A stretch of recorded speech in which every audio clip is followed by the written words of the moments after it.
let's have a look at the situation with petrol tax. I'd be keen to hear in the chat what you all think. As I said, Chewie seems to have been very balanced on this, even when EVs weren't getting charged road user charges. He was like, well, at some stage it has to come in. It came in the month I bought my EV, so I never got to see any of that free stuff.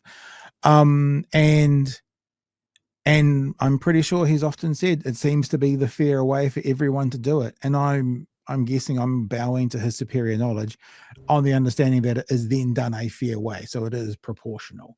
Let's have a look to what I think the Bish is talking about, a generational change in how we pay fuel or something like that. The biggest change to how we fund our roading network in 50 years. That's from Transport Minister Chris Bishop as the government slowly puts its foot down on reforms to replace petrol tax with electronic road user charges on all light vehicles. Currently, Kiwi drivers contribute to the maintenance of our roads through vehicle licences or regos, road user charges and petrol excise duty. Petrol users, for example, paying around 70 cents a litre at the pump.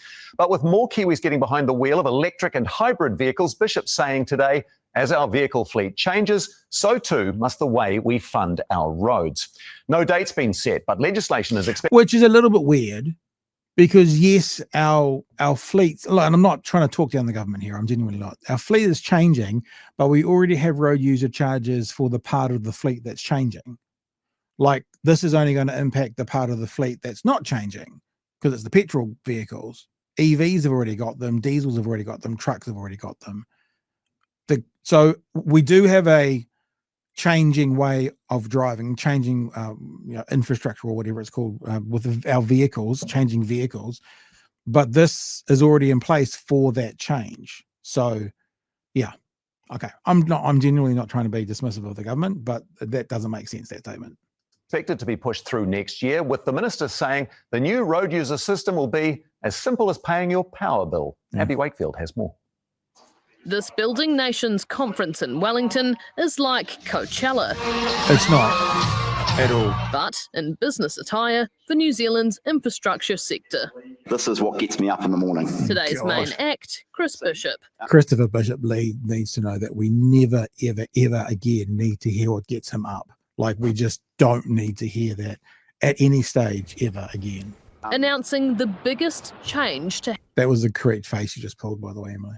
How we fund our roading network in 50 years. Wellington? The government will be abolishing petrol tax. Replacing it with electronic road user charges. I guess for people who are driving petrol cars, they'll pay a bit less for petrol. But they'll be subject, of course, to the road user charges, which they're not now. Cabinet's agreed to enable the country's 3.5 million light vehicles to eventually pay for road use, based on distance travelled and vehicle weight, regardless of fuel type. The system will become digital, removing the requirement to display or carry road user charger licences. We're very supportive of this move. It will make the whole system a lot more fair, a lot easier to manage, and a lot easier for people to comply with. I'm concerned that the government are proposing to hike up fuel excise straight after the election, 12 cents a litre, at the same time as shifting to road user charges. That could be a real burden for particularly New Zealanders who are struggling with the cost of living at the moment. Well, he's saying, are they double dipping?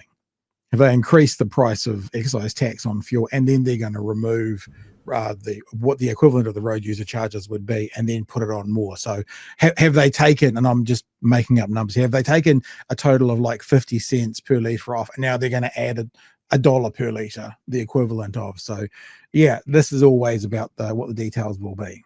And that's why we're saying, if it's done fairly, when I say fairly, I'm saying accurately to the vehicles, this shouldn't cost anyone anymore. That's the whole point. This should not cost anyone anything more. So if you're paying 70 cents a litre at the moment, then whatever the road user charges should be the equivalent of that. Yeah, and hopefully it's not just another way to find revenue for the holes they've left thanks to landlords, big tobacco and tax cuts, because that could be scary. Moment. Well, it's expensive enough as it is, isn't it? I think it'd be nicer if it was a bit cheaper. No, I think it's fair. It's hard enough as it is. The uptake of fuel-efficient petrol hybrid vehicles also contributing to the government's move. In 2015, there were 12,000 on our roads, while today there are over 350,000. Wow. The current system is regressive. Lower income Kiwis don't necessarily have the option to buy a new fuel efficient hybrid vehicle. Wealthier folk like me who can afford newer, more efficient. So he's saying it's going to be cheaper, right? So we got to remember this, because what he's saying is this will be easier for people who don't have as much money. The only way that can be the case is if it's cheaper. So that's what Bishop's saying here. Their system will be cheaper. So we've got that. And now we need to understand when they do it, if it is or if it isn't. Because Also, obviously did he just say wealthier Czech people like me? Wealthier people. Oh, wealthier. Okay, that makes a lot more sense. I mean, he is a welfare recipient. He gets paid by us, just like someone who's on the. So that's true. But he said wealthier, as in, it's ironic, isn't it? This just a little tangent here. I'm wealthy. I'm sorted. Yeah, the government of big business and the government of no handouts, and that these MPs build their wealth off the public ticket. They build their wealth from being beneficiaries of public money. And what they don't want to do is make that available to other people to build wealth on. We got to screw them down as hard as we can. And the only ones that should be producing that wealth and being rewarded for it are the small and large business owners, whilst they're not small or large business owners. They're welfare check recipients. Just a little tangent there. Sorry. Is regressive. Lower income Kiwis don't necessarily have the option to buy a new fuel efficient hybrid vehicle. Wealthier folk like me who can afford newer, more efficient cars pay relatively less. As our vehicle fleet changes, so too must the way we fund our roads. The minister says payment transactions for the road user charge will be privatised, the system open for business by 2027. And Abby's with us now live. Abby, tell us what other reaction there's been to the government's announcement today. Well, Simon, this is a massive announcement, so naturally there's been a lot of reaction to it.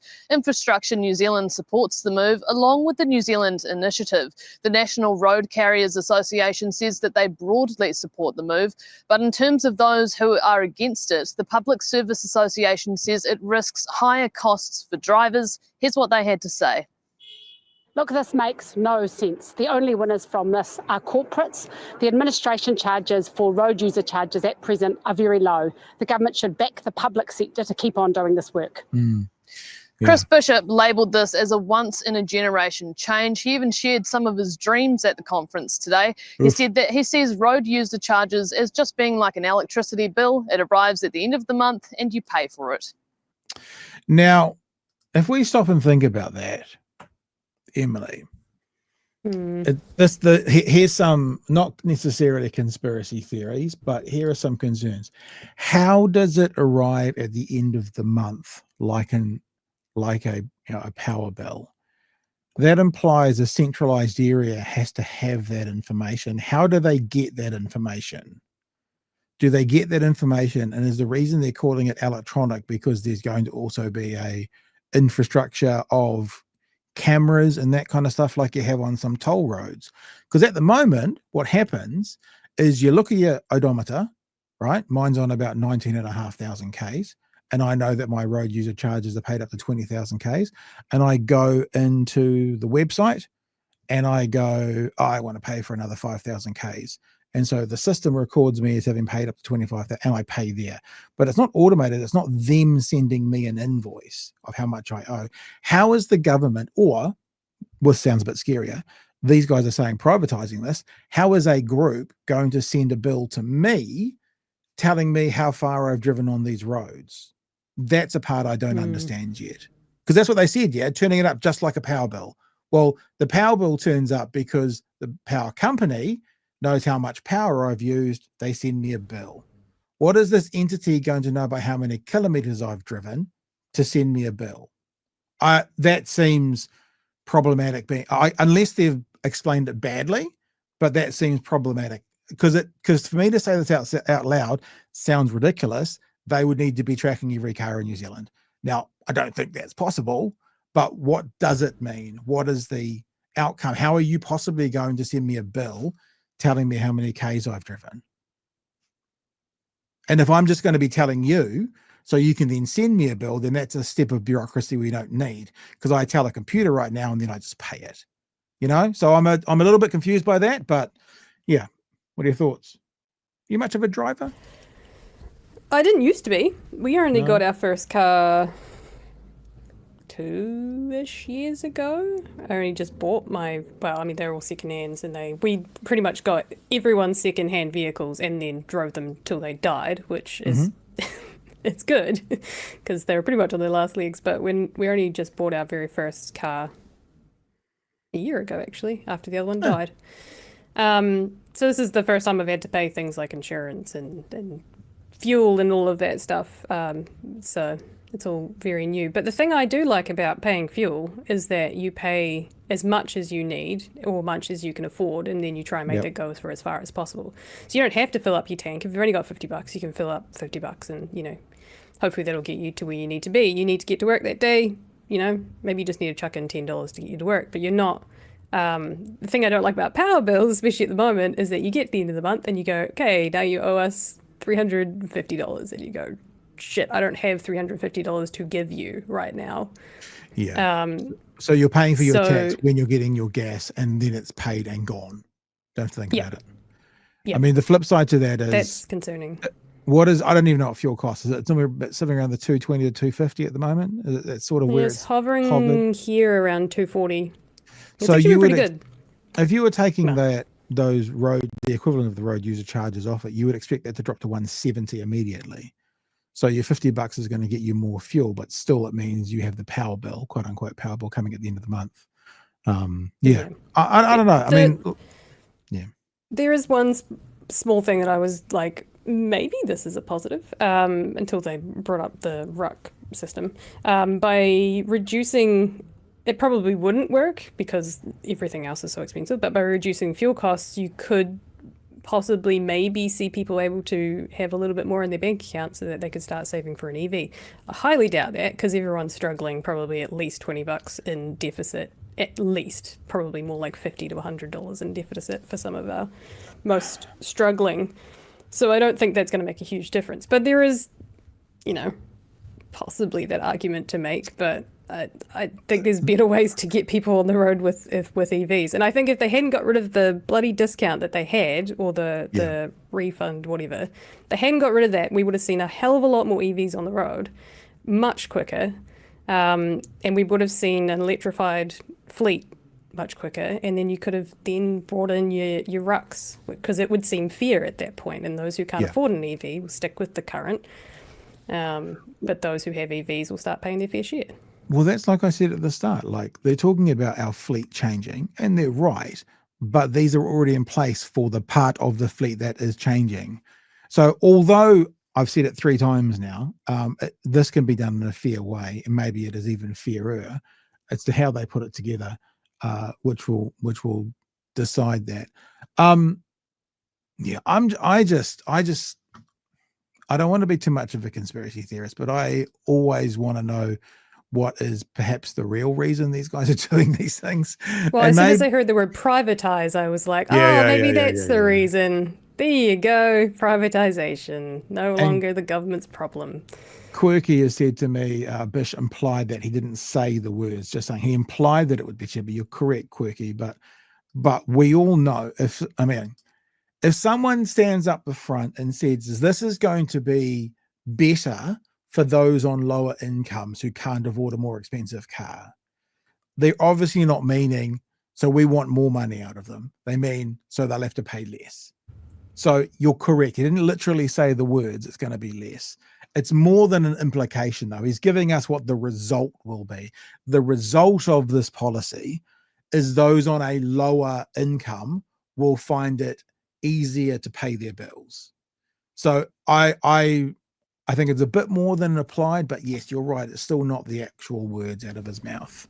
I put it this way. I think we could hold him to account in a court of law on those words. I think that's enough, because you couldn't imply anything else. You wouldn't imply that those who are on a lower wage are going to be paying more from what he said. We do have some other chats in here as well. Byzantine submission bot. ERUC, I guess that's electronic RUCs, could be charged different rates for a time of day. Well, see, again, though, Byzantine, how do they know? Yeah. How do they know? The amount of tracking that's going to have to happen concerns me quite some. And then, because this is like, let's just go down this path of playing this conspiracy out. How are they going to know in the middle of rural New Zealand versus, for example, in the middle of urban New Zealand, like places where there's already cameras and red light cameras and cool, understood. In the middle of, I don't know, let's say the Central Plateau in the North Island or Hakone, how are they going to know? So the only way they could be charged different rates of different times if they know where we are when we are. Doesn't that Surveillance state. Doesn't the go up a little bit on the back of your neck? Because remember why these guys got in as well. These guys got in because apparently the last guy were all George Orwell in 1984. That was what the last guys were. And if we're talking about tracking our every movement so they can now charge us road user charges, holy moly. Anyway, that little tangent at the middle of the message there. I did charge different rates, different times of the day, type of road to influence travel, reduce congestion. Still don't trust National to get it right. And I mean, that happens quite often. I know it happens in London and some other major metros that you have a congestion charge. And I don't know this because of Top Gear, that in London there was a road user charge, and if you had an EV or a hybrid, it was $0. And if you had a vehicle, a combustion engine, there was a fee to it at that stage. Because I can remember a story where Jeremy Clarkson drove the world's smallest car, which was only just one, like it was a sewing machine. And the joke he made, well, the point he made was the camera card had no congestion charge because it was a hybrid. Yet the thing he was in, which was like 28 cc, would have to pay a congestion charge. So those are again something that they could work on, but they would be based on cameras in the CBD where you drive in and they're there, and that's not like anywhere in the country at any time. So they're going to end up paying more for infrastructure instead of admin costs to make that possible. Or what we're all saying and what we're all thinking is they're going to have to start tracking our cars, which means they're also tracking our GPS, which means they can also track our speed. So surveillance state, here we come. It's the only way I can think of it, because you made a good point. Yeah, but what you're saying would be correct following that line. But I also think what you're saying is impossible. I mean, they've just said 3.5 million cars. Well, I mean, yes, but over how many years before the next government scraps it or whatever? But I mean, cars already have, work cars already have it. This car is GPS tracked and is tracking my speed. So there's a lot of cars out there, which I don't know how it works, but they're tracking their speed and stuff too. So, I mean, I don't know, it's the only way I can think of doing it. Unless you've got, putting a little meter on your car and it goes track, so little cameras go past and says, oh, you spent 300 kilometers. That's a lot. The most logical way that they'd do it, I won't even say that they'd do it. I'm not genuinely trying to kick off a conspiracy here, that anyone could do it, is to use just cameras. Like if you go on a toll road right now, I know the toll roads in Northland better than anywhere else. You just drive under a camera, it just goes ching ching, takes a photo of your license plate. You then pull off the road and pay there, and then you pay over the phone, or they send you a notice. But then you stop and think, how many cameras would that be through the country?